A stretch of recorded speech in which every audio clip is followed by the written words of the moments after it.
mag-imbestiga. Malinaw na taong bayan ang kriminal na magdamambong kung bakit namumubong ang kabayang bayan dito ng Mindanao. Ang ilang na contractors, bakit pag-imbestiga ito na magdanakaw ng congressman. Pakihawak ang mga nayupi ng mga takip ng Kasirola. Ibigay isa-isa para ikalampag natin sa semento. Sabay-sabay po tayong magsasagawa ng panawagan na singilin at pagbayarin ang punot-dulo ng krimen ng pandarambong sa ating bayan.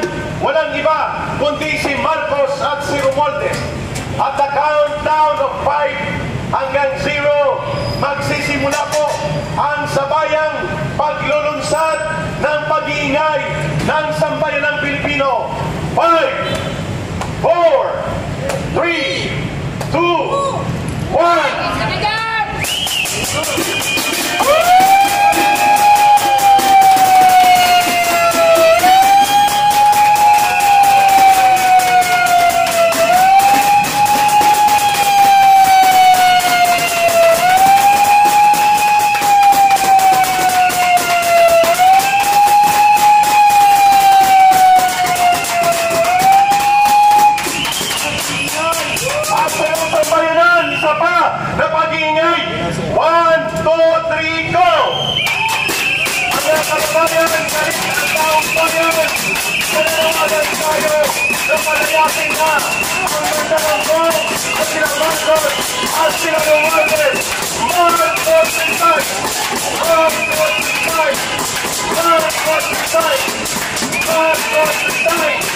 Ano man ang investigasyon na sinasabi nila, kahit si Bing Lacson pa o sino man ang mag-imbestiga, ang malinaw sa taong bayan, ang kriminal na magdarambong na nagpasimuno kung bakit nauubos ang kaban ng bayan dito sa mga magnanakaw, mga kriminal na contractors, mga kriminal sa DPWH at mga magnanakaw na congressman at mga kasabwat na politiko ang nagpatupad ng pagnanakaw na ito.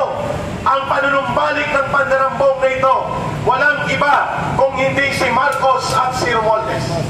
Malinaw po ang ating panawagan dito, mga kababayan, papanagutin si Marcos at sila Romualdez at dapat sila palayasin na sa puder sapagkat sila ang punot-dulo ng pandarambong na ito sa mga mamamayang Pilipino. Marcos resign! Marcos resign! Marcos resign! Marcos resign! Marcos resign! Marcos resign! Ito po ay panimula ng pag-iingay at pagtindig ng sambayan ng Pilipino.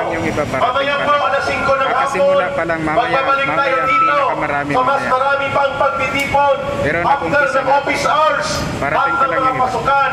At ngayon po, ang UP campus sa Diliman ay nananawagan na rin po ng Black Friday protest. At ngayon, pati sa Polytechnic University of the Philippines ay mayroong mga walkout na magaganap mamayang hapon. Dalawang malaking universidad po ito, mga kababayan, ang mga kabataan at mga guro sa mga pambansang universidad na ito ay hindi po tumatahimik at sila ay nananawagan Black Friday protest, mga kababayan, at ang kanilang sigaw, Marcos, Romualdez, palayasin na sa puder. Marcos resign! Marcos resign! Marcos resign! May nagtanong kanina, bakit daw pinapalayas si Marcos at si Romualdez? Ang sagot natin, walang ibang mastermind kung bakit nanumbalik ang mga magnanakaw sa gobyerno. Bakit naging malakas ang loob ng mga kawatan na congressman, kriminal at mga sindikato na kontraktor at mga taga-DPWH? Dahil si Marcos mismo, kinukonsenti niya ang malinaw na panunumbalik ng sistematiko, malawak at organisado na pagnanakaw sa pundo ng gobyerno. Kaya hindi tama na si Marcos at si Romualdez ay magkunwa-kunwariang mga inosente lamang sila. Nararapat po ang paniningil ng taong bayan na ito. Hawakan muli ang ating mga walang laman na kasirola at paingayin ang ating panawagan. Palayasin na sa poder sila Marcos at Romualdez. Pakidampot po ng ating walang laman na mga kasirola. Ready, go!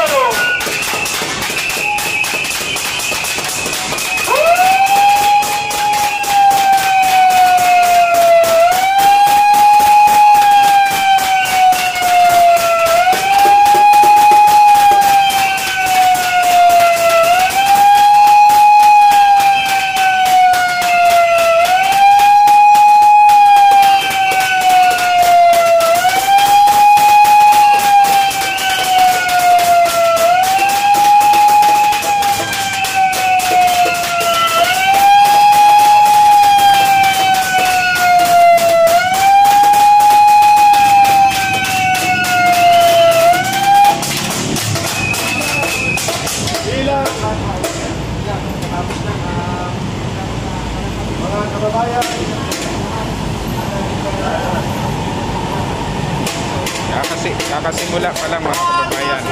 Mamaya ang pinakamarami, mamayang hapon. Pero nag-umpisa na, inumpisahan na kasi 11 na eh. Yung iba parating pa lang at yung iba pinakamarami mamayang hapon alas 5. Marcos, alis dyan! Marcos, magnanakaw! Marcos, magnanakaw! Marcos, magnanakaw! Magnanakaw si Marcos!